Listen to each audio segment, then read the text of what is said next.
You're live. Hello, Internet world. Now, this works in every other setting. I mean, this only works in this setting where we're sitting here with the microphones and the whole nine. Yet, when we tried to do the halftime check-in, it was muted on everything, much like it was when we did the Everton game. It's when I do it from the phone, and they gave me a whole thing on how to troubleshoot it. I just haven't looked into it yet. Okay. But if you wanted to do it from the studio, I can do it every time from the computer. Okay. But from the phone, it was weird because I tested it. And it worked. But I only sent it to one channel. Yeah. When I sent it to every channel is when it fucked right off. I will go back to, because I can do this whole setup that I normally have. I've just been doing the backyard with the cup of coffee thing because it's been, whatever. I can go back to doing what I was doing for halftime check-ins, which is set up right here. I'd like to figure out a way for it to work so that way you both can do it from your phones, and every time you do it from your phones, it goes everywhere. Right. Well, but this weekend, I'm definitely going to do, I'll do from, well, no, I won't. Cause no, you'll be in Chicago this weekend. No, so. I have to do it from the phone, yeah. When are you leaving? Friday. Just for the weekend? Yeah, we're going up to see Uncle John. We'll be back Monday at like 3:30. Darby from Uncle John's basement. I'm not going to ask them. I may just flat out pay for a lift and go down to AJ Hudson's because it's the 7:30 match, so it'll be the 6:30 match in Chicago. Oof. But like, I've met fucking Tony Sampson, and Tony's the president of the fan forum here in the United States. Like, I met him when he came to town for Baltimore, and it's like, I gotta go to fucking AJ Hudson's for the match. Like, I really kind of need to. Yeah, it wouldn't be bad for the show. Yeah. Oh, you saw for the show, she won't be able to go because of weddings.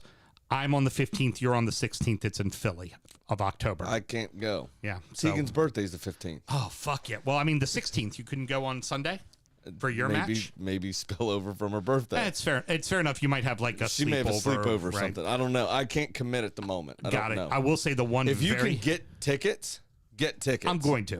That's what I'm going to do. I'm going to put in for both days. I can figure out what I'm doing. And the other thing too is how it ends. The 11:30 game on Sunday.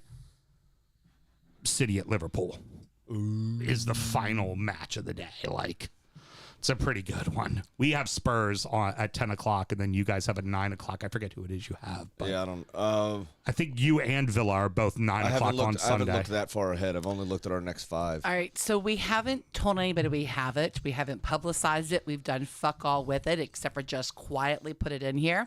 We do have at least one person watching us on Twitch right now. Oh, cool. Who's watching us? I have no idea. It's not anybody that we know probably because, awesome. like I said, we've done a very, we went in soft on Twitch. That's true. Hello on Twitch. We are a English Premier League soccer podcast, and we are getting ready to record our show, which should be starting momentarily, and we have all kinds of sound effects and fun shit. As soon as y'all want to push the fucking buttons. Yeah. And we're going to drink a lot, and we're going to say... Hopefully they're not like 10. We're going to drink, and we're going to say fuck, and we're going to talk about footy. So if those are things that interest you, please stick around. Yeah. And ask a few questions if you like. Mel will be more than glad to chime them along to us. I'll be real disappointed if in like a moment I get a message going, hey, it's Firehawk. It's somebody we already know and love. Yes. Look, Firehawk can't manage changing Or somebody we know and don't love. No, Firehawk can't manage changing his team name. I don't think he can manage Twitch. Oh, my gosh. All right, we ready to do a show? Let's go. Let's do a show. Hold on. Got it. Give me 1 second. I had already pressed buttons. All right.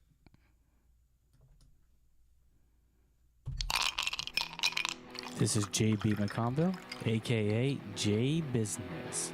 I don't have any allegiance, I'm just looking for the money. You're listening to the DU Football Show. That's also bullshit. He has an allegiance. His allegiance is Man United. I know. But I also think his allegiance is Man United to fuck with you. Yeah, it's probably true. And let's face it, not your best effort, JB, last week. You were a little hammer time. Ken brought the thunder. I thought Ken was very good. Ken was good. JB was loose. Let's start the show. Born in the land of Bowie, Maryland. Bred to be a fan of fucking Everton. Punch you in the eye and drink your rye. Sam Houston. Sam Houston? Arsenal fans have another Sam. Right, the fucking Gooner faded shorts.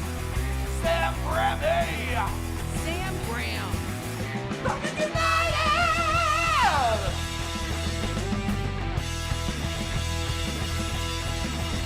Fucking United!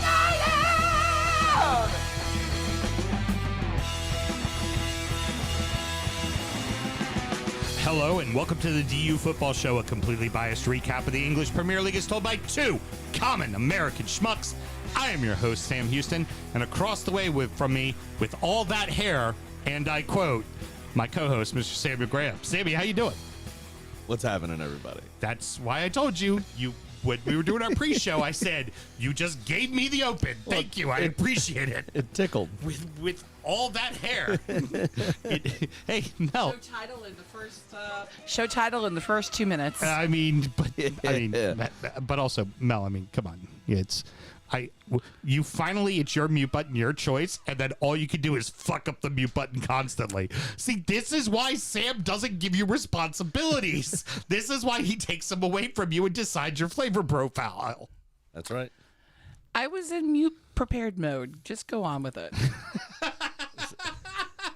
All right, let's have her hit her muterus and we keep going here, all right? We're recording at the DU Public House just outside the nation's capital. You can check us out on all podcast platforms. Please rate, subscribe, review, share with a footballing friend. And should you want to chat with us, there is many ways that you can. Mr. Graham, tell the good people how they can get in touch. Absolutely. It is at DU Football Show on all the social medias and dufootballshow@gmail.com to get in touch via email.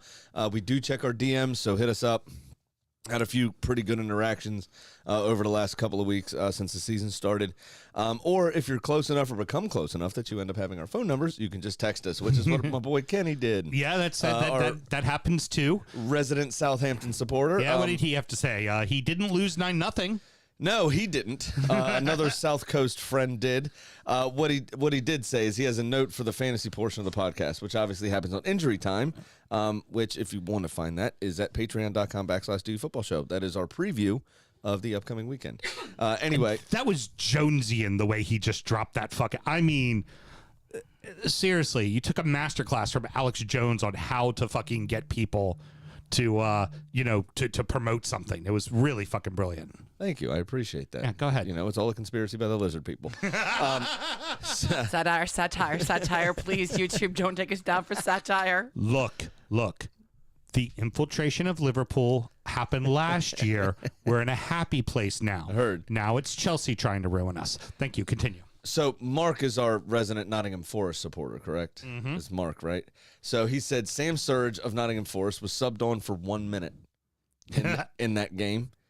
In doing so, he was in front of Pablo Fornals on Kenny's bench in fantasy, who had 11 points, and it would have gave him his first win of the season. So Sam Surge got subbed into his lineup instead of Pablo Fornals. I was waiting to hear like Sam Surge got like a yellow card and gave him like negative 1 points. But no, he just gave him 1 point. The problem was 11 points right behind him. Right behind him, right. And then he said, thus adding to fuel to the fire in the Southampton Forest Derby, which he has now personally dubbed and coined the phrase the Arbor Derby. The Arbor Derby, okay. Yeah. Like that? Which just sounds fun, is what Arbor he said, Derby. which is pretty good. I was they going to both call have it the trees, right? I was going to call it the Fuck Yo Tree Derby. You know, because it's each one just looking at their tree. Fuck yo tree. Fuck No, your tree. fuck yo tree. The tree's always greener on the other side. Sam and myself both work in the wine and spirit industry and both have a deep, passionate love for all things distilled spirits. So as the red-blooded Americans we are, we vow to have a drink in our hand throughout this show and every single show. Mr. Graham, we're going to go ahead and do another Westward. Why? Because I'm, much like you, a whore. Yes. So this is Westward American Single Malt. If you're not aware, if you haven't listened to the show in the last fucking month. It is their Pinot Noir cask finish. So I think this now completes the portfolio unless you get your samples of cask strength by next week. Mm-hmm. This is going to come in at 90 proof. And again, I will. You're running around 79. I'm getting them this week. Is this going to be $79.99 to $89.99 again? This is just like the stout cask. Yep. So there you go there. 100% malted barley aged to perfection, yet to be determined. Plum, apricot, and chocolate ganache. Ooh, specific. Fuck you, it's aged to perfection. Apple, plantain, and nutmeg, and a rich raisin, dark orchid fruit, and sweet malt finish. and I actually think it's delicious. It I really still is. prefer the stout cask. The Cout. The Cout stack. We all love Cout task. Couch sashes are the best. The stout cask finish, personally. Hey, but kitty, this, quickly. It's okay. this is delicious. Yeah. I do Very like good. it a lot. Do forgive me for not knowing the winery. That would be the portion of the trip where I had gone to the malting facility and was up until 3 o'clock in the morning the night prior, drinking all the whiskey. Portland had no more whiskey because all of us in the sales force had Drank it all. successfully drank all the whiskey in Portland. And I might have been a little hungover. And at the brewery, I might have liked to, our industry term, Sam, I might have chewed down the Mexican lager. Nice. Like, Yeah. The 4% Mexican lager was tough. Like, that was a tough one to put back. I've been there, done and that. I might have said, you know what, I'm going to pass on the winery since this is, quote, our free day. Daddy's going to take a nap. So I regrettably do not remember the name of the winery. I'm sure my boss will quickly let me know as he gets to hear all of these clips because I'm sending them to him, you know. 'cause Nice. I'm not kissing up. Not kissing up at all. No, I'm not kissing up, boss. Not one bit. But This is delicious. Yes. I really enjoy this whiskey. The dark fruit stands out for me, of course. I do like, and this does happen with some wine cask finished whiskeys, is they pick up some of that tannin quality. yeah. This does not, which is good because I don't like that dryness in my whiskey. I do in my wine, but I don't in my whiskey. No. This does not suck your teeth in, or suck your cheeks in rather at all. It doesn't stick to your teeth. It's just a damn good product. It's just kissed by the Pinot Noir. It's just kissed by the Pinot Noir barrel. So the category as a whole, right? It's very simple when you hear the word single malt to immediately think, oh, Scotch, right? Well, there's similarities in the fact that it's 100% barley and that it is distilled in one place and bottled in one place. That is kind of standard, but I would say Irish single malts are nothing like, are nothing like Scottish single malts. Indian and Japanese single malts tend to pay a little homage to Scottish single malts simply because Scottish single malts really hold a major sales force in those markets. Like, Oh, yeah.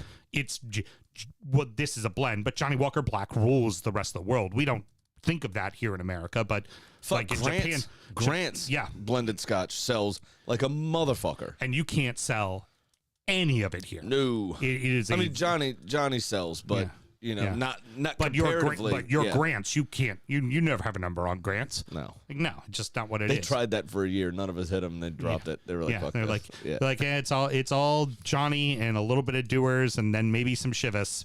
And that's it. Grant ain't coming in. That ain't gonna happen.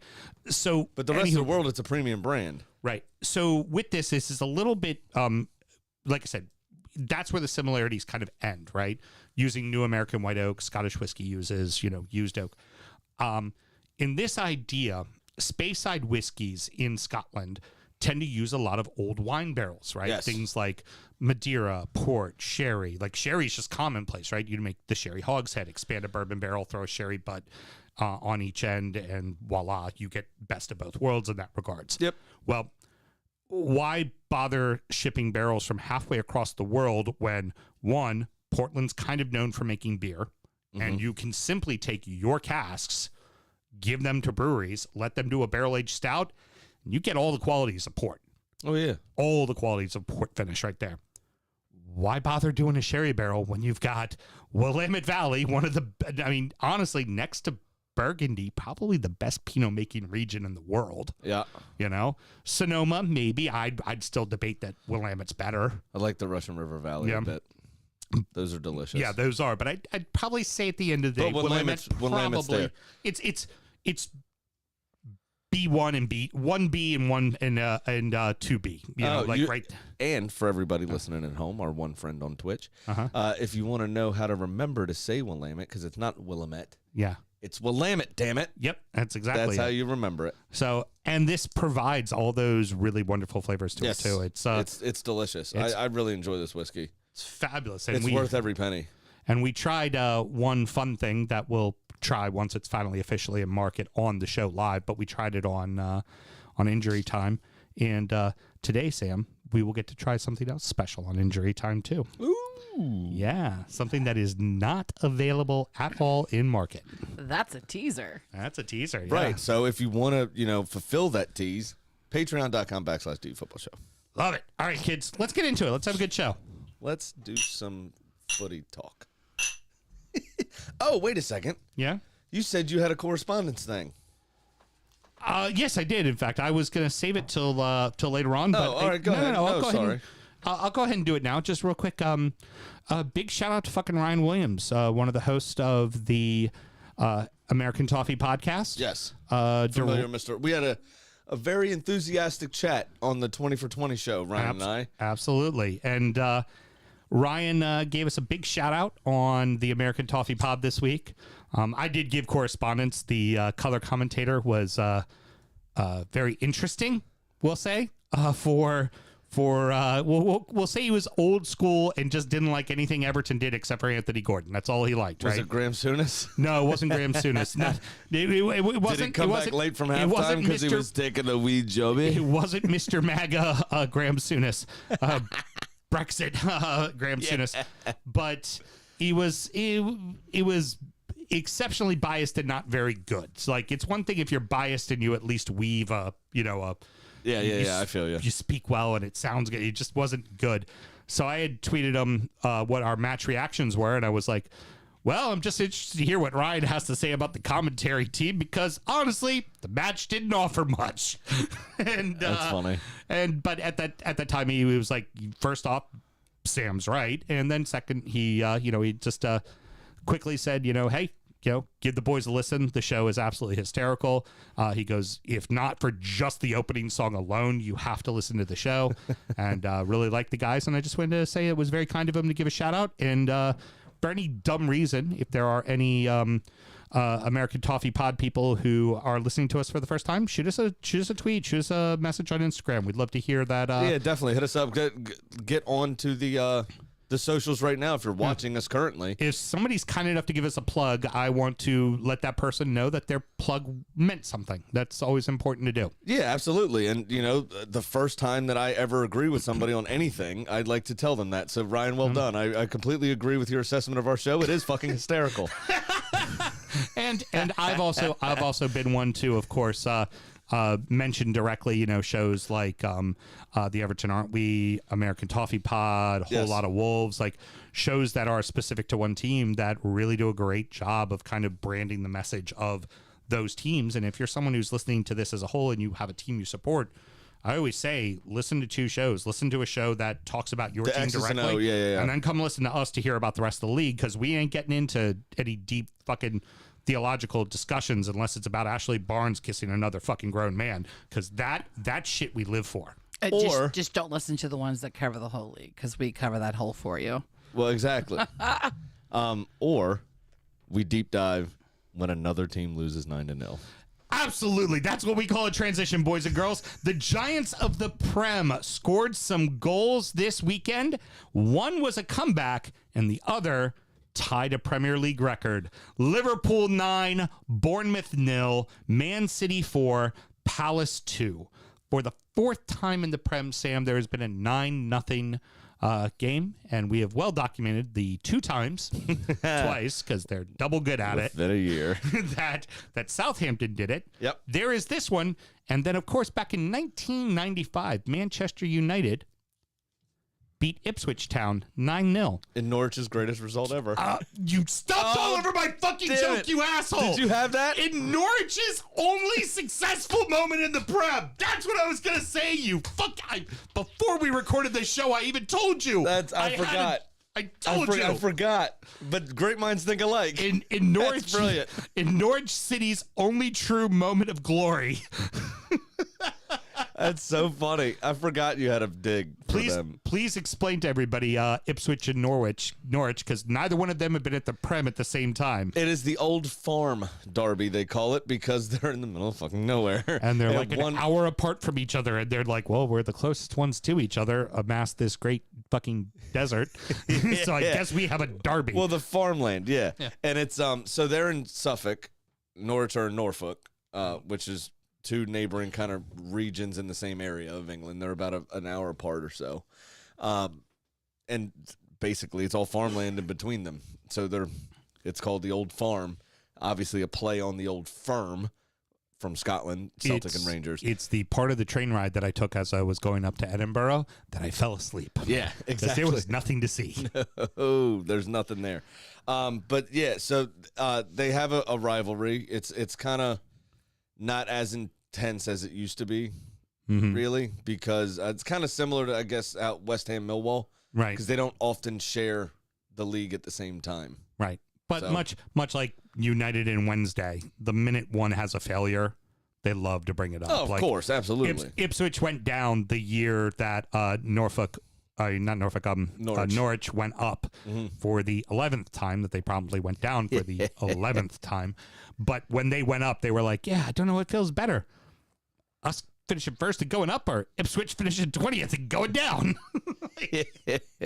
So it's one of those good old fun rivalries. Yeah. Think of it in the same regards as you would say like Merseyside or the Manchester Derby or the North London, just not as big. But it doesn't mean that there isn't honest to God hatred between the two teams. Yeah, and good banter as well. I mean, just getting after each other and talking shit is always a joy. Well, fuck, Liverpool decided to score some fucking goals, Mr. Graham. From start to fucking finish. They scored in the 2nd minute and again in the 85th. Mm-hmm. So it was just a constant bombardment. My biggest problem, 1 yellow card for Bournemouth. I've said this to you how many fucking times? So in my notes, yet again, great minds think alike. I have only the captain, Smith, gets a yellow card, which he's gotten one every game this season. So does it really count, or was that just his obligatory yellow card he likes to get? It just, have some self-respect. You're getting kicked all over the park. Kick them back. The team did, I Do haven't something. I haven't read any. I didn't actively go out and look for news. Did Parker get fired today? Because he should have been. Yeah, possibly. I mean, he hasn't, no, but he should be. I mean, you remember that meme of the kid standing with the stick? It's a stick figure drawing, and he's poking the thing on the floor going, do something. Yeah. That is Scotty Parker at halftime. And then promptly, 53 seconds, I think it was, into the second half, they give up the 6th goal. Was it? Or 5th goal or something? It was the 6th. It was number Because they were 5-0 at halftime. It was number 6 because it's fucking ridiculous. They were before halftime and just after halftime. They were down 4-0 in 20 minutes, Sam. It was Yeah. like 25 minutes. They were down 4-0. So everybody was giving Firmino stick as well last week. 2 goals, 3 assists. Look at my teeth. Go fuck yourself. Exactly. Wow. Yeah. Well, and them teeth, I mean, he had them cleaned or something because they shine bright like a diamond. Don't sue me, Rihanna. I That think was Rihanna, right? but I also think I think it don't was. remember. I'm pretty sure. That's right. You're both old. Yeah, just don't listen to pop music, asshole. I'm getting a middle finger from Mel. Anywho, the idea is that you were hoping there would you bring in the players you bring in like Jota and old red card because you're gonna build more competition, right? Yep. Okay. Well, guess what? Man that's been sitting on the bench came in. Like You two lit goals, a fire under Firmino's ass. 2 goals, Absolutely. 3 assists. So Now, Bournemouth didn't do themselves any favors either. I think there was a lot made about the own goal. I don't think he had any other decision to make in that position. No. I also think it should have been offside. Yeah, I tend to agree. The position of that player forced him into that decision. He felt like he needed to intercept that ball and make an action, make a play on the ball because of the position of the Liverpool player. Yeah, agreed. I think it was Luis. Diaz. Luis Yeah, Diaz. that was Yeah, yeah. Diaz's second. Luis, we're on a first name basis. All right. So, You're just fucking mates. You hang out the pub. well, that's Share a pint. yeah, that is the definition of interfering with play. Then, Right, of course. right? Because the defender doesn't do that unless he's standing there. So I don't know. I think that should have been offside. 9 goals, 12 shots on target. Yeah. That is fucking ruthless. That's surgical. I mean, Firmino fucked up and Harvey Elliott scored. He took a very loose touch, got an assist for it. Like everything was just falling into place. I had tweeted this during the match when Harvey Elliott scored. They had on Yahoo Sports said like all 4 of his names, like his middle name and his Christian name. So it was like Harvey John Sean Elliott. I was like, I'm using all his Christian name, government name, using him all official. Yeah. It's like his confirmation name and everything. Well, because typically it's normally because whenever, say, like a Brazilian player wins, who of course who of course goes by one name normally, it will legitimately have like all the name, like the 5 names, all Spanish or Portuguese names that are all in a big long line that looks like a full sentence on across the screen of your phone. So It's I guess they just do it for English players too. We're going to give him his old Christian name. Have you seen Pele's real name? It's like Pele Nascimento, da, da, da, da, da, da. It's like 7 names. I mean, typical Brazilian. He's got like 7 fucking names. Right. Yeah, that happens. I think I can't decide between Trent Alexander-Arnold's goal or Carvalho's goal for which one was better. I'd probably say Alexander Arnold's. As the goal itself, it has to be. But for the entire play, I think it's Carvalho's. Because of the cross, then the Tsimikas volley back to him in the air, and then it was also a volley into the net. The ball never touched the fucking ground again. So as an entire play, I think that one was probably better. But if you're just looking at the strike, it's Trent Alexander-Arnold hands down. I do have to take a piss with Klopp just because, well, I'm an Evertonian and I have to take a piss with Klopp every week. If he had lost 9-0, do you think he would have been okay with the coach of the other team throwing his arm around him and holding him in? So that also pissed me off because... like, fuck you, asshole. I know a certain lovely bearded friend of ours that would have a problem with it as well, and I know he would react in the same way. Yeah. If a coach came over to me and I was on the end of that sort of drubbing and he put his arm around me, I would headbutt him in the fucking chest like Zidane. I'd have pushed him away. I'd have been like, did you fucking think that's okay? And I think that is indicative of the abject and bullshit performance that Bournemouth put in. That is how hard Scotty Parker has become. Yeah. He's going into the Premier League soft. Yeah, he is. It's not good. Isn't it? Not good at all. That's pitiful. I mean, get the fuck off me. Yeah. Get off me. I would have physically pushed you away, but like... I would have headbutted him in the chest. No. Like, what are you doing? I don't get over in your fuck. I'd be like, hey, 4th official. He's not in his fucking technical area. To get him out of here. I would have looked right. The fuck you think you're doing? Yeah. Do that backstage. You know what I mean? Yeah, like you don't need to do that out front. We don't need fucking 30,000, 40,000 people seeing it. Klopp's consoling me. Get the fuck out of here. I'm a fucking professional I'm a professional fucking coach in the league. So fuck patronizing. You. It was so patronizing. And just to think, oh my God, if he was getting his ass kicked like that, would he allow someone to walk up and throw their arm around him? Would he really allow that? I was so fucking mad. It just... I would have been so mad. I was angry for him. But this is my problem. Like I said, 1 fucking yellow card. Nobody on that field gives a shit. No one has any dignity. Parker didn't give a shit. That's Push what I'm him saying. away. Like, that's what I'm saying. What the hell? Go down fighting. You know what I mean? Don't just roll over and die. Go down fighting. That's stupid. Look, we're 4 games in, and you have to be a special kind of bad. This is going to please Forest supporters. Only Derby County has been this kind of bad. But if that's how abject they're going to be, and if they keep Parker on, great. They have 3 points. I'd like to know where they're going to get 7 more. Do you want a little bit of a rogue shout? Sure. Scotty Parker or Brendan Rodgers, brother Brendy. Yeah. One of the first 2 managers sacked. Yeah. I honestly... Either one of them could be the first manager sacked. And the reason is Leicester has come to expect a certain level. And even Jamie Vardy's not hitting that level. Right. And if he can't find intensity, there's no hope for the rest of us. No. If Jamie Vardy can't find intensity, we're fucked. I mean, Vardy fucking, does coke out of a Red Bull can and smashes it against his head and chews glass before he walks onto the fucking field. Allegedly. Good job. Thank you. I appreciate that.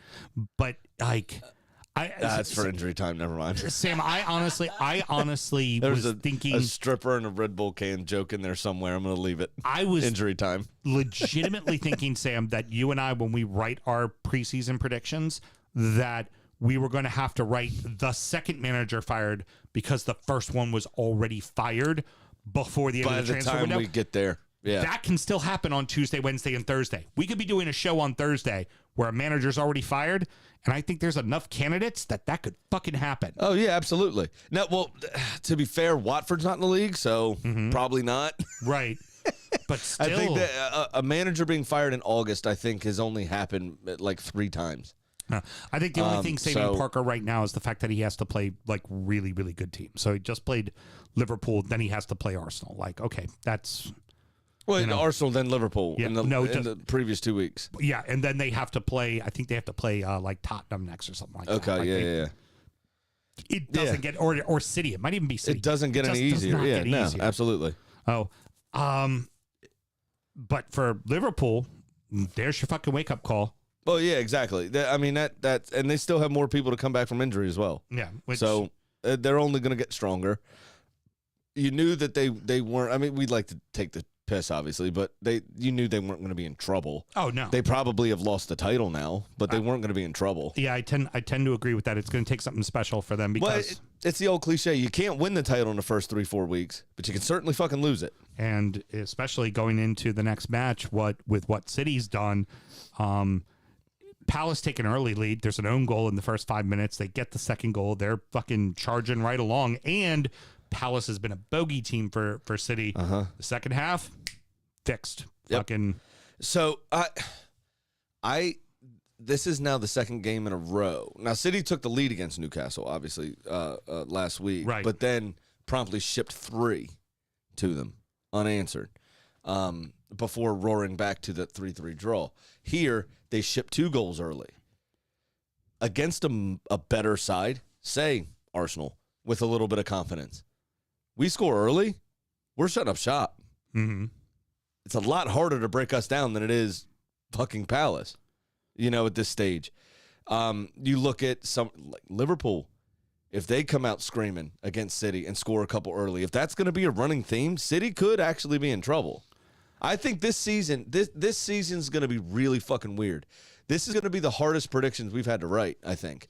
No, see, Because, and I'll tell you why, that World Cup mid-season changes a lot for a lot of teams. you're going to have, especially the Big Six in England, and then certain players throughout the rest of the league, Pickford, for instance, or a couple others, that are going to be heavily involved in a World Cup that don't really have a preseason coming back from it again to get back into tip-top. You worry about injuries. You worry about cohesiveness. You worried about themes in the World Cup. Like what happened? Now, they worked it out, but with England playing Portugal, you remember when Ronaldo got Rooney sent off in the game they played against each other in the Euros, 10 years ago, 12 years ago, whatever it was.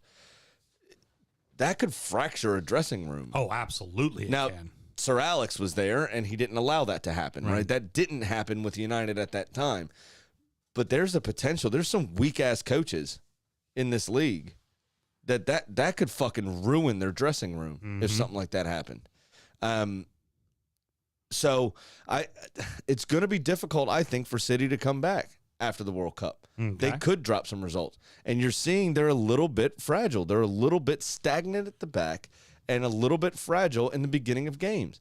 They usually begin very brightly and dominate throughout. They grow into the game further on the back of their already dominant start. That's not happening this season. I think there's a wider issue at City. And part of it, I think, is Emerick Laporte being hurt. And before he comes back, I think they might be in trouble for a little bit. I am going to you're going to find this interesting. I'm taking the exact opposite point of view. Okay. Because last year, those 2 matches are matches they lose. They have the great equalizer now.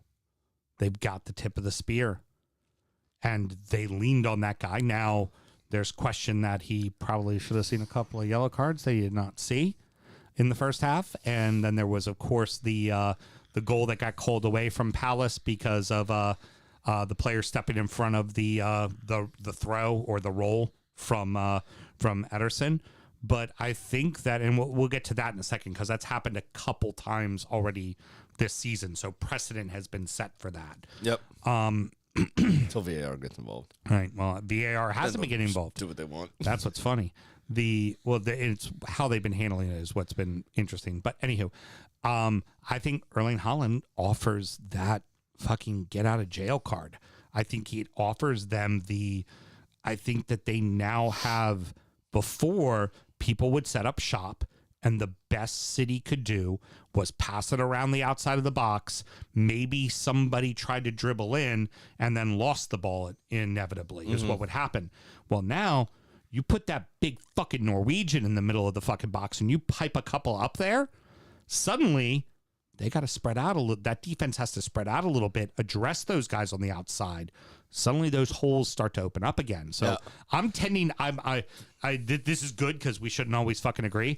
I think that it's the exact opposite. I think that these games are games they would have lost and they tied and won. I'm going to make one more point to that, counterpoint to that, is now City had a lot of the ball, obviously, to the tune of almost 75%, and 18 total shots to 2 on Palace's part, I think. But what I will say is those 3 goals came in 17 minutes in the second half. The 3 to take the lead came in 17 total minutes. I worry for City against a more organized, more resilient opponent.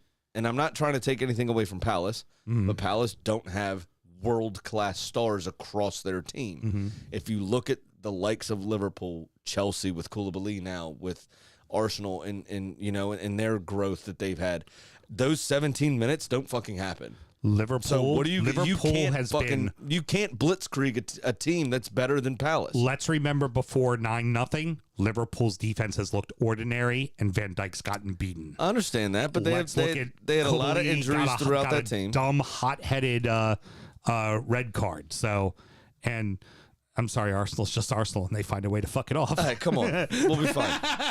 Don't worry about that. We'll be fine. The slightest bit of pressure, and you just like break in the wind. I'm just saying that they're not going to be able to blitzkrieg a team like that. Yeah, you know what I mean. What I apologize for the Nazi reference if anybody's offended by that, but it's just a term. You were looking for the term to use. Term. It's why don't you follow it up with kamikaze and just be fully racist there, Sam? That would be really great. Racism. It's just the trigger warning. That's all. It's just go for it. You hateful hateful person. Here we go. Satire. My gosh, guys. The call against Palace with Ederson distributing the ball. The second game of the season against Villa, Pickford went to punt a ball away, and it was Watkins had jumped in front of it and had hit it and knocked it out of bounds. And there, the referees just called a foul and had a kick. Happened there, and then it also happened in one other game, and I can't remember it. It was off a throw, and the player jumped in front of the ball. All 3 times a foul got called. All 3 times no card given, which seemed odd to me because in all 3 of those instances, I'm sorry, the goalkeeper has the right to distribute the ball. Correct. Be it a roll, a throw, or a kick. And you can't just jump in front of them when they do it. Here's the thing. I think there's the interpretation of the law is the goalkeeper's in possession of the ball, even though it's not physically touching it. Yeah, that's an extension of his hand as correct. He's rolling the ball. As he's trying to punt, as he's rolling, as he's all those things. Throwing, whatever it may be. He's deemed to still be in control of the ball versus spilling a ball in the box from a corner and, I score, but my follow-through kicks you in the chest. That's not a foul. Right. You know what I mean? And I think it's just that interpretation of the law where players may view it as, well, he's not fucking holding it. He dropped it. Well, he dropped it to punt it. He's still in control of the ball. Yeah. So I think that's where you're not getting the cards. Although I do remember back in the day, Thierry Henry getting a card for it after being quite sneaky. I want to say it was against Barcelona. And Victor Valdez went to punt the ball, and Thierry Henry took it from him. That's why I was a little surprised of the lack of cards, because I feel like in that instance, and I know my goalkeeping bias is showing in this regard. I just think it's an interpretation situation where the referee goes, listen, I understand he's not touching it, but you can't fucking do that. You also know how you end that, because it's now happened 3 times in 3 consecutive weeks. Okay, here, I'm going to demonstrate something for you. Yeah. You know how you end it? Yeah. Shirt pulling, Yeah. get fucking cards for it. Right. Nobody does. It stops real fucking quick. Unless it's in a center circle, nobody gives fucking cards for it or calls pens. Or I was gonna say on corner kicks, there's a jersey grabbed on every single time. You want to stop having corner kicks, have jersey pulls? Yeah, you just throw a couple of penalties up there. Suddenly, everybody will stop doing it. Erling Haaland is the Golden Boot winner. Do we tend to agree on that? I mean, Mitro keeps scoring, but yeah, it's Erling Haaland. Mitro, Christmas came early for Mitro in that game, and we'll talk about that in a few minutes. I gotta say, I'm pretty 30. I think he puts over 30 on the board. Wow. I think he does. That's a lot. That's a lot. You know, obviously the World Cup has effects to that. You know, Norway did make the World Cup. No, they did not. So, he gets the rest. Oh, He'll be rested. But he could have the third string City team behind him, which would be the hard part. That's what I'm saying. Look, all they got to do is give it to him. Apparently, the fucker scores. So what? They win every game 6-5. Who cares? Still a W. Right.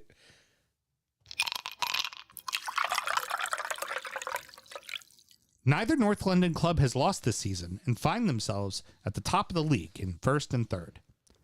Although the two newly promoted sides gave them a run for their fucking money this weekend. Let's call it what it is.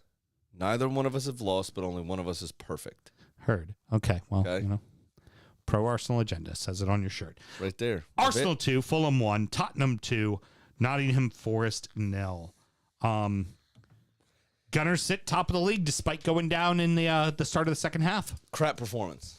Yeah. They were also abject. I mean, this weekend, for everything beautiful that last weekend was and how funny it was and it gave us all the material and everything was brilliant. For all of that, this weekend, like, what was the old, your mom was so ugly, she fell down the ugly tree and hit every branch on the way down? That was this weekend. It was absolute dog shit. There was a lot of goals on Saturday. It didn't mean that it was actually good footy. No, it was, And then Sunday was just boring. Yeah. I had to rewind. Every game I watched, I found myself having to rewind 10 minutes because I zoned out on my phone because it was just shit football. And this was one of those games. Now, I did watch this, and shout out to our boy Jay and Jason from the Fits. I got on the Zoom with them and watched the game. Yeah, glad to hear that. So it was good. I was there. It was kind of getting last vacations in before school starts. So I think they only had like 9 people on the Zoom, 8 people on the Zoom. Good crew though. Yeah, it was good.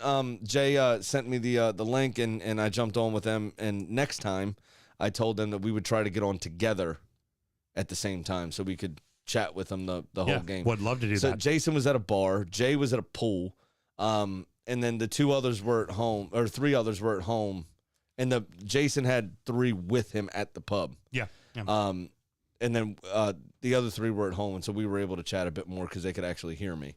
By the way, I got Jay a bottle of the Lagavulin. Awesome edition. Got that taken care of for him. Sweet. But yeah, it was a lot of fun talking to those guys. Fulham, I'm starting to believe that they're safe. I think Marco Silva has learned his. Now, caveat to that, Arsenal did not play very well, but Fulham look organized defensively. I think Marco Silva learned his lesson from his time at Everton, where it was all gung-ho fucking balls to the wall, kind of almost Bielsa ball, to be honest. Go for it. Yeah, and not worry about the defense, because if we score 7, they're not going to score 7. And he's actually doing okay. Yeah. You know, they look a formidable opponent. They did a lot to break up the play. I think we missed Thomas Partey a lot. El Neni didn't play poorly, but I think we missed Partey a lot. And you know, the ball from Saka, the first goal, Mitro's goal. As a defender, and I'll tell you this, you know this, you've seen us play. We've all played that ball that we shouldn't play. Saka should have never passed that ball to Gabriel in the first place. That's a very ill-advised pass to make from the touchline to the center of the box with your clunky center defender there. Right. He's also left-footed. The ball's coming from his right side. He's always going to use the inside of his left foot, which is going to trap the ball, which is going to put him in a situation to use his off foot to try to clear it. Yeah. Right? Always. And he puts the ball right in front of the and that's exactly what he did. and he tried to get it out from under his feet. It didn't work, and Mitro was there. You know, it was for everything that Aaronson's goal. I think I compared it to the North Welsh Gypsies picking pockets. Yes. This was just unzipping your pocket and presenting your wallet. And going, please, don't worry about picking it. Mug me. Just take it. Just have it. Yeah. I insist. No. Please take my money. So, of course, Mitro, big enough also to hold off the challenge of Gabriel. And it was very unfortunate that was allowed to go down. Of the 3 goals that Arsenal have given up this season, 2 of them have been direct, absolute, nailed on, no holds barred mistakes from us. Right? So that's encouraging. We can tighten that up. We've only given up 1 goal this season. Mm-hmm. That's all right. Right. I can live with that. So, you know, and the crowd, again, stayed behind the team, encouraged the team the entire time, despite the performance, which was crap. Right. Martin Odegaard, deflected goal, obviously. Bert Leno stood on his fucking head for Fulham. Had 7-8 saves, at least.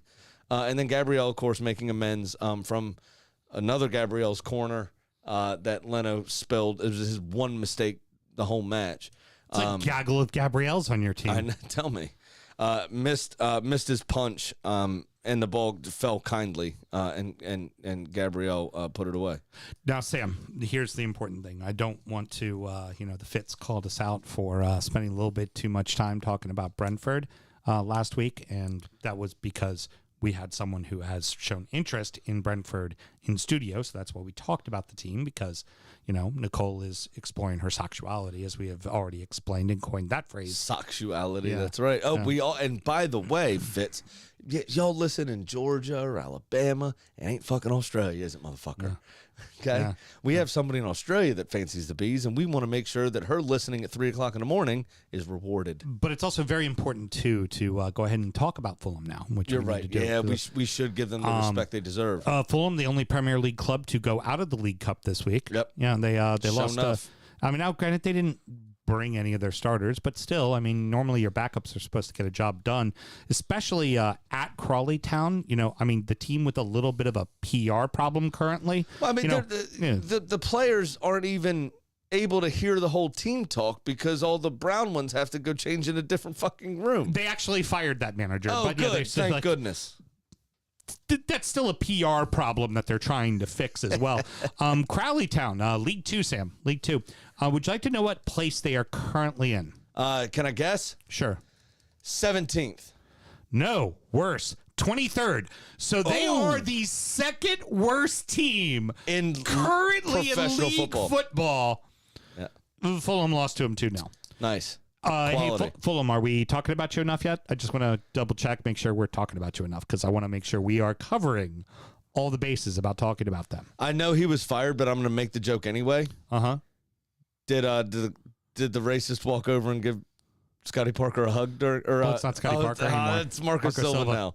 Maybe somebody was hugging Scotty Parker. No. Marco Silva is not pure white. He would definitely not have hugged him. That racist bastard that got fired from Crawley Town.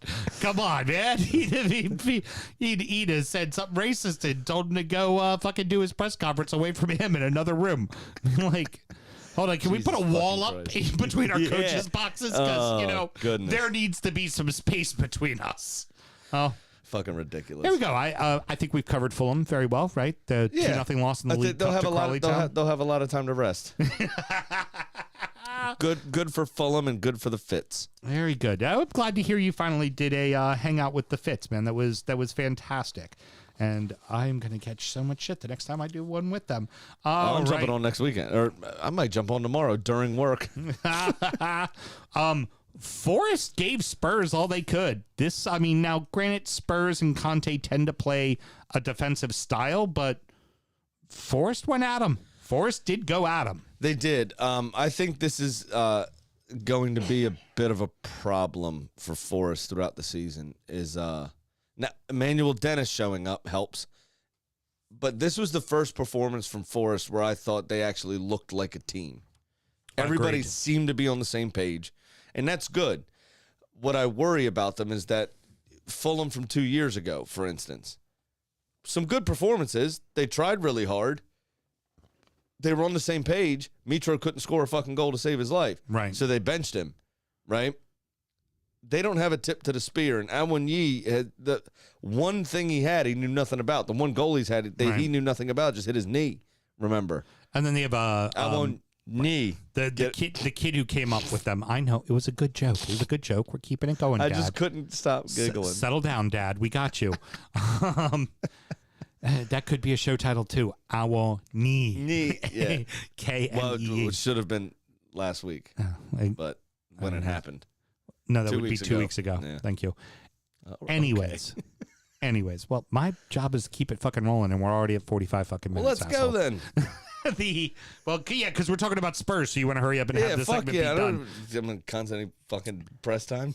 They also have Brennan Johnson as well, who scored against who did score against Everton, but. Yeah, again, you're right. There isn't an actual tip to the spear. There's some pretty decent forwards, but who's going to really take over a game and concern center backs and occupy center backs? That's the one thing about the difference between running a 2-man striker system and either a 3 or a 1. Normally, that person in the center, be it Gabriel Jesus, be it Erling Haaland, be it Firmino, Nunez, even Calvert-Lewin to a lesser extent, they occupy 2 men. Right. They occupy both center backs. Have to worry about even Solomon Rondon. The 2 center backs have to worry about that guy because that guy is big and physical and can kind of do that. Forest doesn't necessarily have that. But again, Forest still showed a lot, and their wing backs. I mean, Nico Williams is a perfect fit for that. Oh, he's club. awesome. Yeah, absolutely. They replaced Jed Spence very, very well. What I do think is going to be important is Emmanuel Dennis. I think in the next few weeks you're going to see him start properly for the club. Yeah. Once he's bedded in, he just joined last week, so this was his first game, I think, for Forest. So. Obviously scored a lot of goals for Watford, and they were absolute shit. Mm-hmm. So with the performance, I think that's good. The problem is he's not necessarily a point man. If you're under pressure... No, he's more of a wing guy. You saw it once or twice with Harry Kane in this match. Now, granted, again, you're right, Spurs do play a bit more defensive and counterattack. But you saw it with Kane a few times where they were under the cosh. Tottenham cleared the ball. Harry Kane was able to hold it up 2-3 touches, allow his team, alleviated the pressure for his team to be able to come out and step out, shorten the field for Forest, and then he was able to find a pass and roll off and do something else. Direct result of the second goal was correct. A ball that came into the box that got knocked out. Well, Richarlison was able to win it with a ton of space. Mm-hmm. And we talk about passes. Hit that with it's a great pass. The little outside of the boot and curved it right into it was a Kane great just pass. Sitting there, just tap at the fucking. Well, and there's the other. Kane's head is really large, so it's really not hard to get that giant fucking dome on a ball. Second only to Harry Maguire. Yeah, it's a big fucking dome. The other piece, both of them breathe with their mouth. By the way, that is actual fact. You don't have to say Sattery Mel. That's actual fact. They both use their mouth to breathe, not their nose. The other thing that I would worry about for Forest is how did Harry Kane find that much space? Oh, yeah. At least 3 players fell asleep in that situation. And after Dean Henderson saved a penalty. You saw how pissed off Dean Henderson was at that goal? He single-handedly gave Forest a chance in that game. Mm-hmm. And they fucked it off. I mean, these 3 defenders just fucked it off. I still remember to this day. I had when I was in high school, when I was a sophomore, we were playing Glenelg. Lars, our good friend Lars, that's his old alma mater. Up 1-0, 5 minutes left. I save a fucking penalty from a striker who was just running his mouth the whole game, calling me fat ass and words that you can't say now that back then you would say, but start with an F. Yeah. Saying that kind of shit. I save a fucking penalty. 1 minute left in the match. That asshole scores on me. And I just turn and look at my team and I'm like, thanks. The fuck? Like, where were you guys? I did everything we were supposed to do. I remember that match even, and then we'll move on to the next segment. My coach, We all got on the bus, and I was sitting in the back, and he goes, your keeper gets off the bus first. All of you stay sat. You better fucking apologize to him. I was like, oh, okay. Well, thanks for nothing. But, it's right. It doesn't actually help. Doesn't make it feel any better. I feel like Scott Parker right now.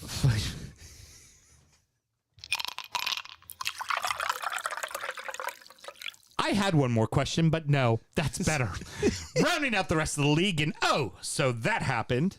Man U 1, Southampton 0. Brighton 1, Leeds 0, Everton 1, Brentford 1, Chelsea 2, Leicester 1, Wolverhampton 1, Newcastle 1, West Ham 1, Villa 0. Here's where we're going to get through the segment pretty quick because it was really drab fucking football, and there ain't a lot to fucking talk about. United get an ugly win, second on the bump.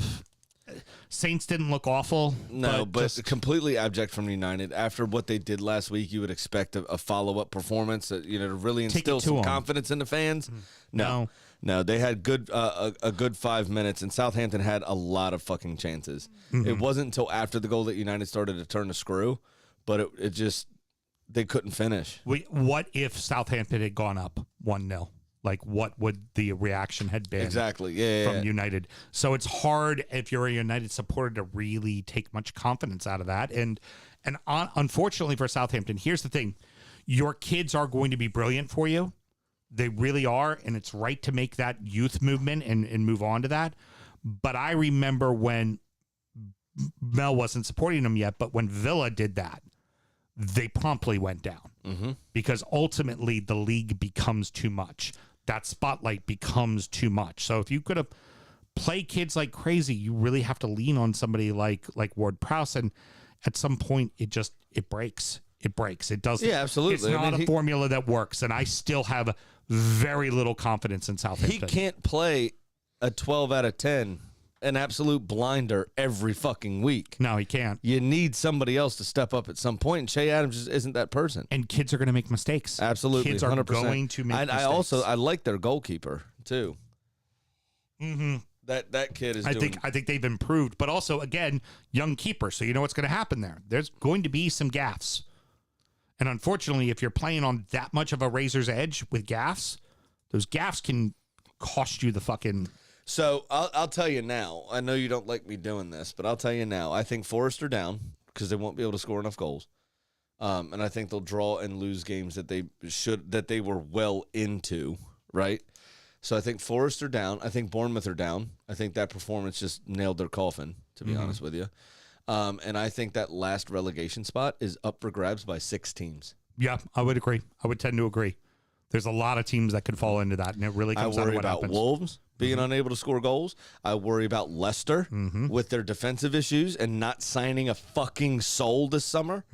I worry about Fulham, obviously, just because they're back in the league. However, you worry about us. This past weekend, definitely worry about us. They did a lot for my confidence in them this weekend against us.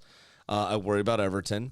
Y'all have issues. Worry about Southampton. I worry about Southampton. I mean, there's a lot of teams that could go down, to be honest with you. I still worry about Leeds. Despite their good start to the season, I still worry about them because that could go awry again. Well, and when people, we saw this with like... I worry about Villa. We saw with their right now, it's not a good start. Their stop-start. I think you could, I think you could see Steven Gerrard. You could make an argument Steven Gerrard fucking is the first manager sacked. Yeah. If nothing happens this week and Villa go out and lose again, and then I think they have us after the midweek. They do. So what if they lose 2 more on the bounce? Do they pull the trigger?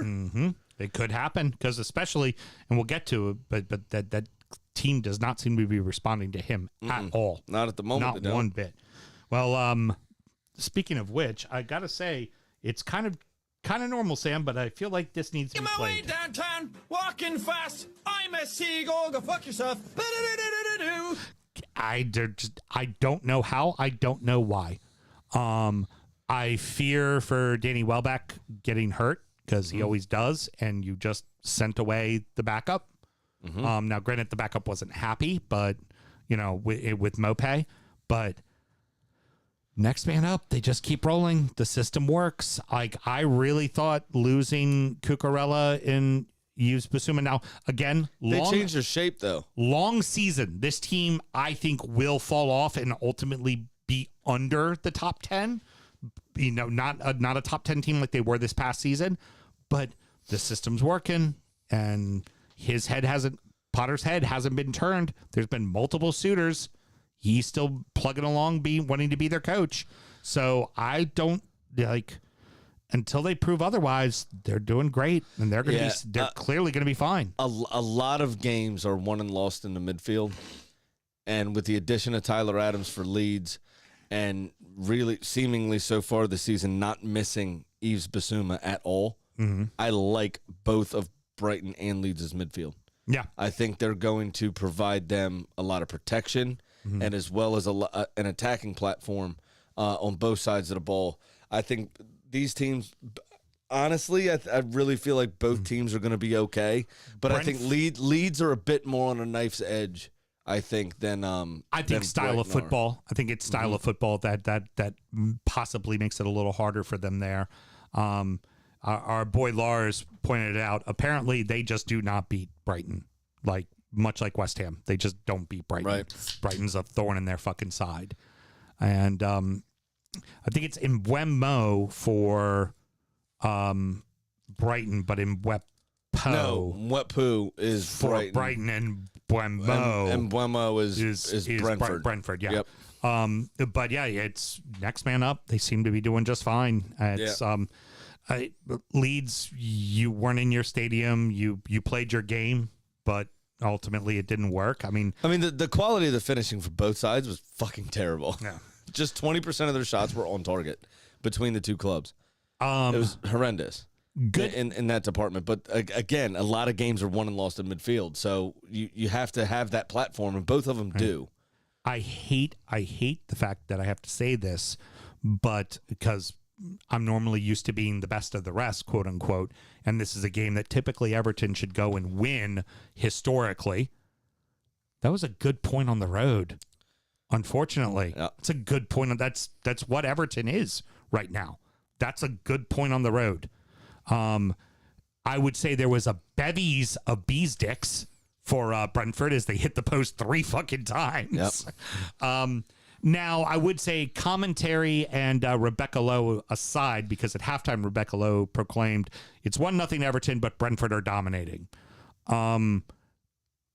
Shots on goal were 7-5 in favor of Everton. Total shots, I think, was 15-13. And possession only got very vast at the very end of the game, and as even Brentford then, was pushing. Even then was like 60-40. Less than. Credit like to 57-43. Credit to Jane. Jane said she was like, I was happy we escaped with one because it seemed like we weren't going to get it. It seemed like one of those days for Brentford, didn't it? And the other thing too, Everton on the attacking side of the pitch, this was something to at least take a positive from. They were switching the field very well, which Brentford could not fucking handle. Yeah. It wasn't route one ball straight up the field. It was ball out of the back to an outside wing back who put a ball completely across the field where nobody was fucking there except for either Damari Gray or Anthony Gordon, and they had acres of space to run. So it's a good point on the road. And for Brentford, you probably felt like it just wasn't your day, but you're happy enough with the point. And that's really all this game deserves to be talked about, which is more than Rebecca Lowe talked about it in the pregame, because in the pregame, they do their normal, okay, this is the game on USA, and we're going to talk about that. But we're going to talk about all the other games on Peacock. A quick sentence, right? It's going to be Liverpool versus Bournemouth. Liverpool's looking for their first win. Bournemouth just has not looked very good yet. Boom. It's City versus, Palace. Palace has been in really good form. I bet you they're going to give City a hard time, but Erling Haaland's the great equalizer. Also, Everton and Brentford are playing. Commercial break. Yeah. Wow. You keep, say a fucking sentence? No, that's all Everton deserve. Looking for their first win. Bees flying high from beating Man U 4-0. Well, that's what happened when you have 40 people that support Crawley Town in your in your stands. at the end of last season against Palace. Oh, fuck It's just you don't deserve a sentence because you're playing like shit. That's true. Rebecca also noted Two Crystal teams Palace are supporter. about to play a professional football match. that's One about of what it those was. teams doesn't deserve the wages they're on. Gallagher with a quick double yellow in the Chelsea-Leicester match. With all of his experience that he gained being on loan at Palace And at West Brom, two separate seasons in a row of starting central midfield regularly in the Premier League. What the fuck are you doing? This is ridiculous. What an idiot. It's just terrible. What an idiot. I can't believe he really put his team behind the 8 ball there. Good news. It's absolutely ridiculous. Good news for them is you could have played with 9 people and still beaten fucking Foxes right now. Yeah. Easy. Foxes got nothing. Nothing. It was so naive from him. It's just ridiculous. But Leicester couldn't capitalize. At the end of the day, that's the state that they're in. They could not capitalize against 10-man Chelsea. Jamie Vardy, there was one instance where the ball was played into him. He took a touch, which, granted, sure took him away from goal. 2 seasons ago, Jamie Vardy would have buried that in the far corner. Put it on the side of the net. He put it in the side of the net. Yeah. And didn't look very mad about it. I No. don't think he's happy. And they could still lose. They're about to lose Fofana. I think the deal has been agreed. They're just working on personal it's terms. done. It was actually done that day. They were talking about it that day. Okay, so $70 million for Fofana, I think it was, right? And then Tielemans is still on the chopping block potentially as well, with Liverpool looking at him. That's the other patronizing thing I forgot to mention. In his pre-match, Jurgen Klopp was like, yeah, you know, I was listening to people talk, and I was wrong, and you guys were right. We do need another midfielder here.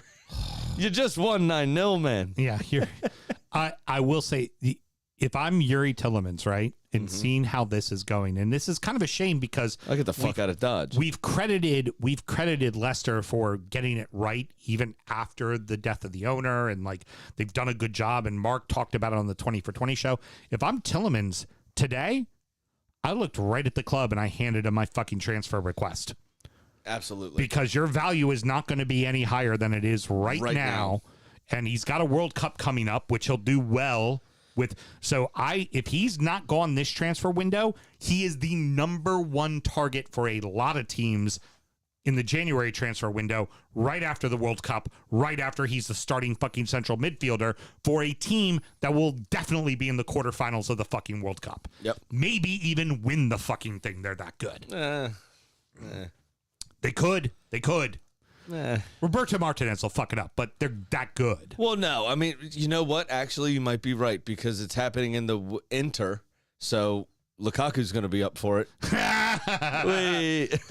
I like how you silenced the W, the winter. Lukaku's well up for that. Yeah, he is. But I'm with you. I'm starting to kind of fear for Leicester a little. Two good goals for Sterling. Very good goals for Sterling. Yeah, you kind of get the idea that, maybe, it's time to move on from City. The victim of the rotation of Pep and all that kind of stuff. He needs to be the main man. He's 28, 29 years old now. Needs to be starting every week, no matter what. No Chelsea's going to make him the main man. Absolutely. And he's paying delivering. dividends. Great. One was a tap in. It was a decent amount of decent football in the build-up. He's putting himself in the right fucking places to score. The first goal was excellent. I think we're finally going to see the 20-goal season out of Sterling that I would agree. That we have thought we were going to see for the last 5 seasons. We're going to finally see that 20-goal I would agree. season. And you know what? On a different year, he would be the top goal scorer in the league. And Erling Haaland. Too bad Erling Haaland's gonna try to pull his best Dixie Dean. He ain't going to get there, but damn if he ain't going to try. Erling Haaland is what, 21, 22? We haven't even seen the fucking ceiling from him yet. I know. It's just fucking insanity. Now let's go ahead and talk about the rather boring matches that happened on fucking Sunday. Great goal from Neves.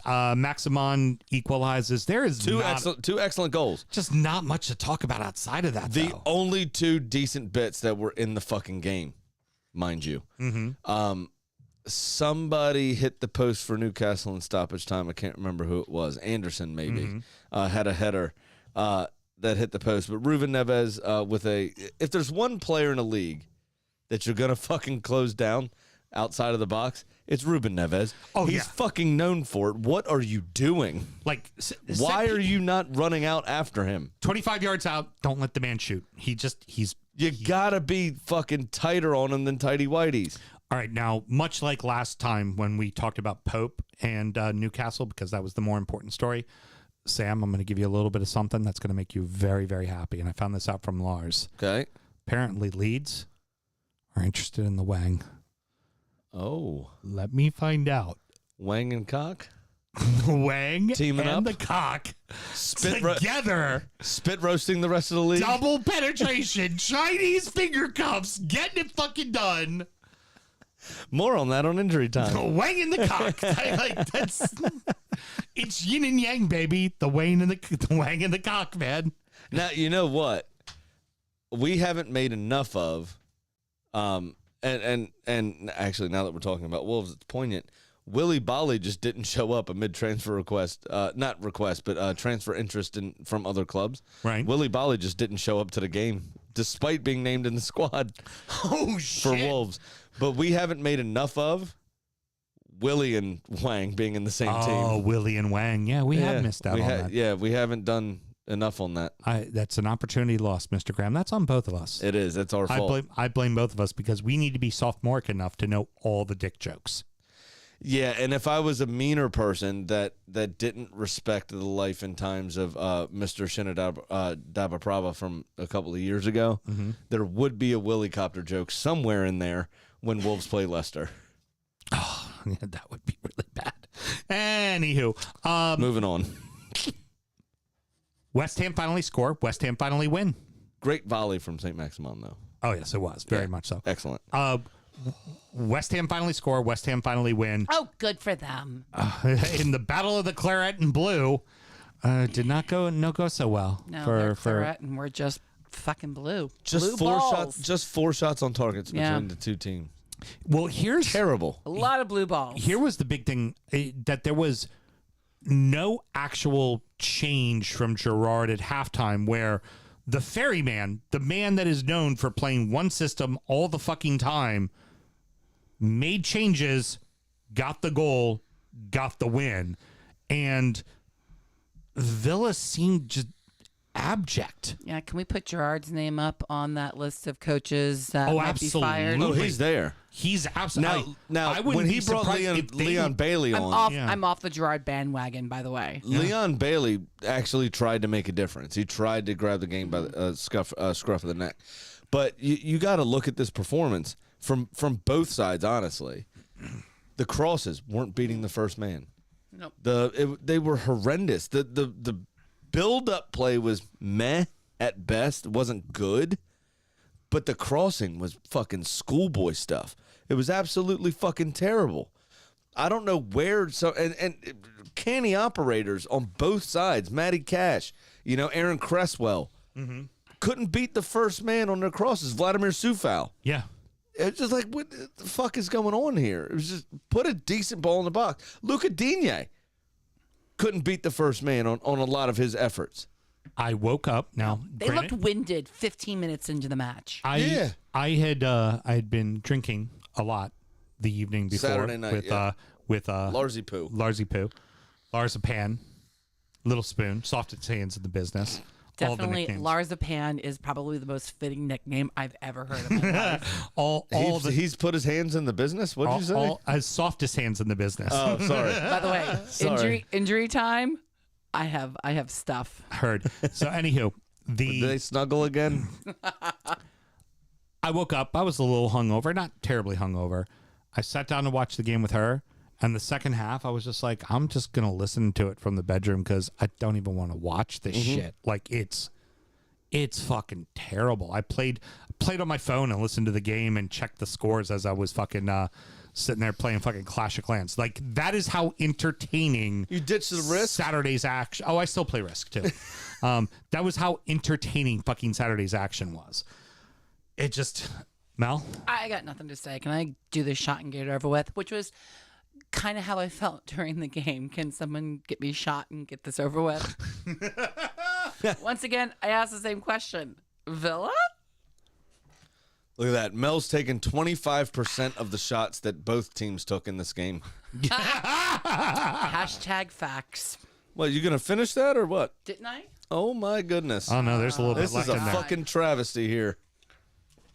And there go the headphones, as it should be. As she pours it down half of her chin, so... Oh, God, that taste's going to linger. It's now on my lips. So...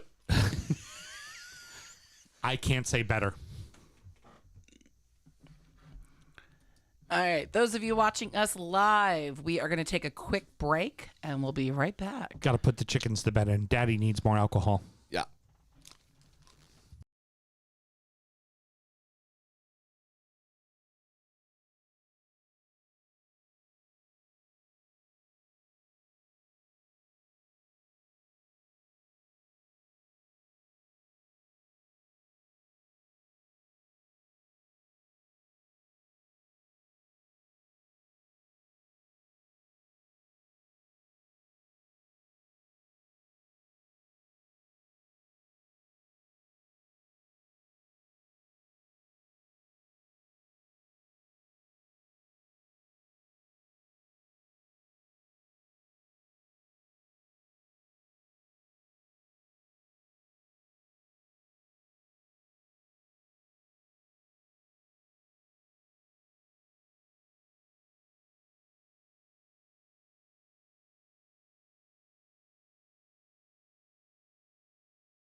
way you bet well. No, it is shore money. That's why it's funny.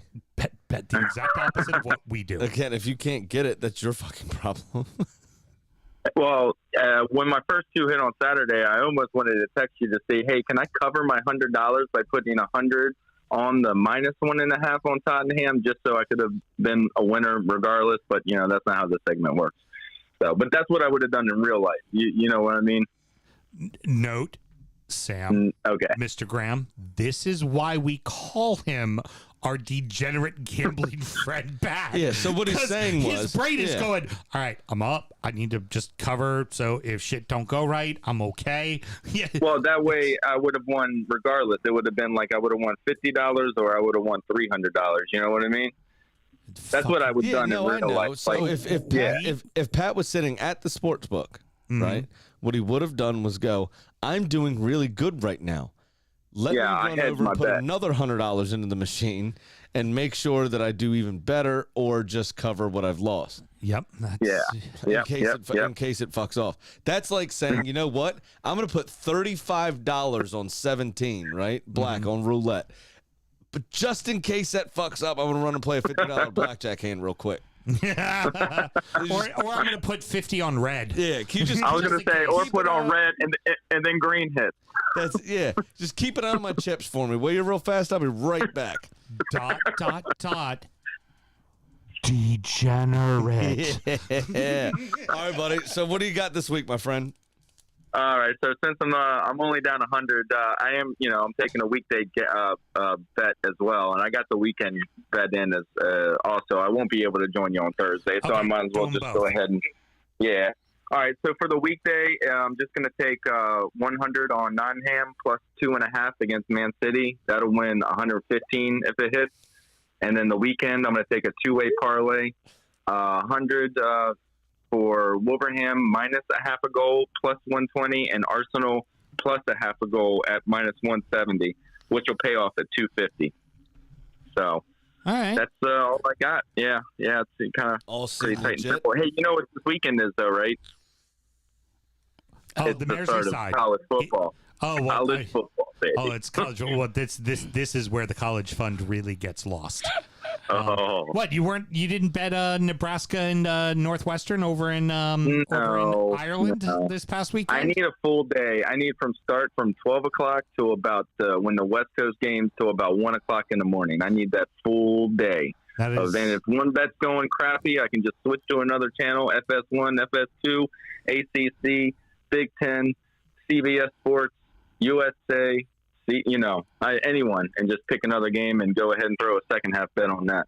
And then another first half bet. Degenerate.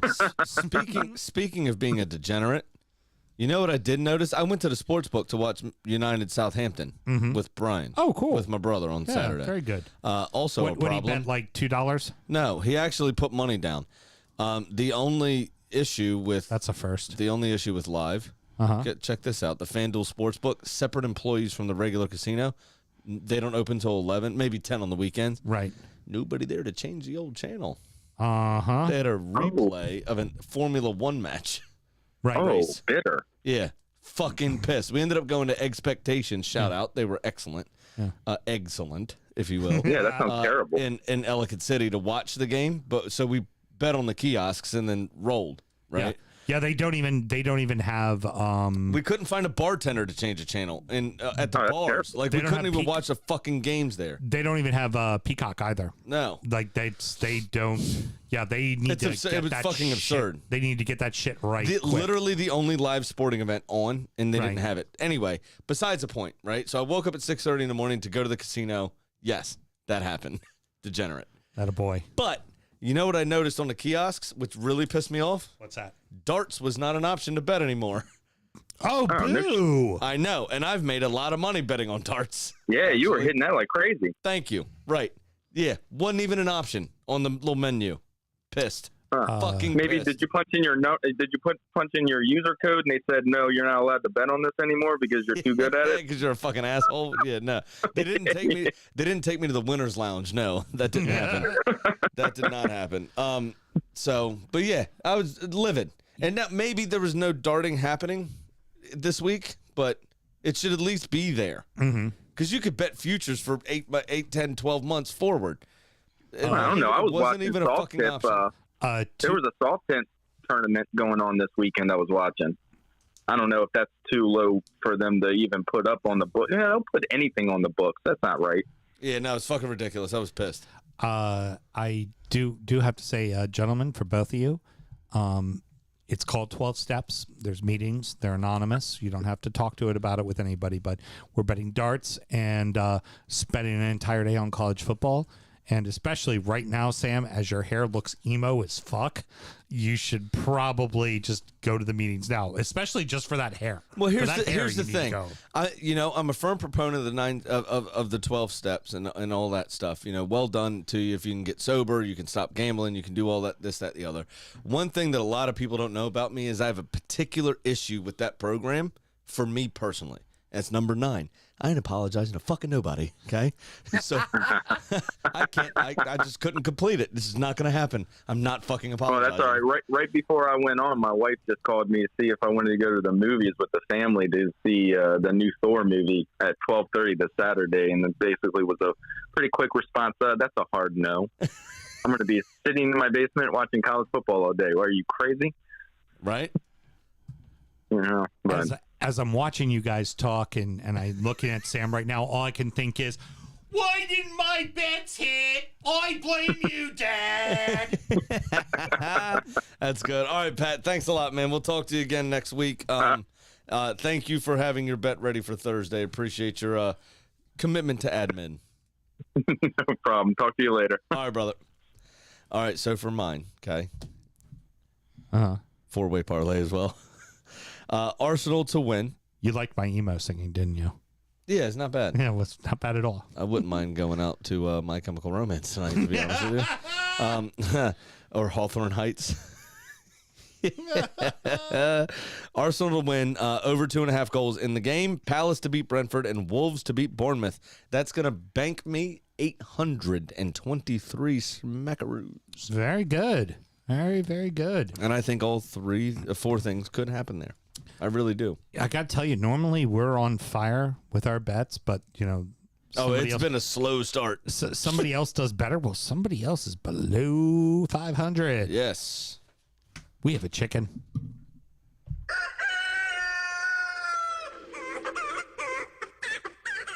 Well, Kitty missed again and sits at 1-2. So this week, I gave Kitty Spurs heading to West Ham in a London derby. Now, Kitty pulled up a YouTube video of her in the back seat of James Corden's Excellent ride. reader. Definitely best cold reader. I read cold. Very good. James yeah. Corden's ride for carpool definitely up to karaoke Wapner. with Katy Perry. Tell me Kitty kissed a girl. The two were gleefully singing "Forever Blowing Bubbles" in perfect harmony. Of course they were. He didn't sing perfect harmony in Cats, but, we won't hold that against him. Now, both are huge West Ham supporters, so clearly she is taking the Irons to win at home against Spurs. Oh, I think Kitty might be 1-3. Yeah. I think she might be 2, to be honest with you. I think maybe somebody did some creative writing for Kitty. Well, what Kitty does now is the same thing she knows every week, and that is to please always gamble legally and responsibly. Championship Corner! I've fallen and I can't get up. Oh no! I'm about to fall and not be able to get out. I just kicked the shit out of the table. Well done, killer. God damn, right in the middle of the shin. That was horrible. All right, Luton and Sheffield United got the weekend off to a barn-burning 1-1 draw. Fuck championship. Fuck me. Norwich actually won this weekend, 1-0 over Sunderland. Does it even count, though? Yeah. Stoke 1-0 over Blackburn. Actual barn burner. Blackpool and Bristol City tied 3-3. Cardiff Preston 0-0. Huddersfield and West Brom 2-2, courtesy of a sausage roll. Hull over Coventry 3-2. Borough over Swansea 2-1. Reading beat Millwall 1-0. Rotherham 2-0 over Birmingham. QPR outlasting Watford 3-2, and Burnley fucking Burnley 5-1 Holy shit, Burnley. over Wigan. Isn't that fantastic? That leaves Reading top of the fucking table Wow. after last season almost getting relegated. Wow. Yeah. Sheffield United in second place on 11 points. Hull, Reading, I should mention, has 12 points on the board there. Sheffield United in second with 11. Hull in third with a dead even goal differential on 11 points as well. Norwich in fourth on 10 points. Rotherham in as well as 3 other clubs, Burnley, Watford, and Blackburn, all on 9 points, 5th through 8th in that order, respectively. And then you go all the way down to the bottom. You have Coventry City at 0-1-2, sitting on 1 point with a -2 goal differential. Doesn't look very good there. Huddersfield also in 23rd after being in the playoff picture last season. Well, also having Not 2 starting. key players Yep. then go to Nottingham Forest doesn't help. Well, they showed that owner, by the way. I think there's going to be a financial fair play situation. Oh, yeah? Yeah. They had, I Googled because I wasn't super familiar with their time in the championship, but I vaguely remembered them having a shirt sponsor. Mm-hmm. They don't have one right now. So your club upgrades. You spend $180 million this summer or something because you've bought 18 players. And you don't have a shirt And you sponsor? don't have a shirt sponsor. If they can't sort that out, because their contract ended with the other guys at the end of last year. Right. If you can't fucking figure out how to make that money, you may be penalized for that. Oh, yeah. And Oh, the yeah. parachute payments aren't going to cover the fines you get when you go back down. Could be Oh, yeah. Could be a big financial problem. Yeah. Anyway, Swansea also in or around the playoff picture last season, kind of just finished outside the playoffs, I believe.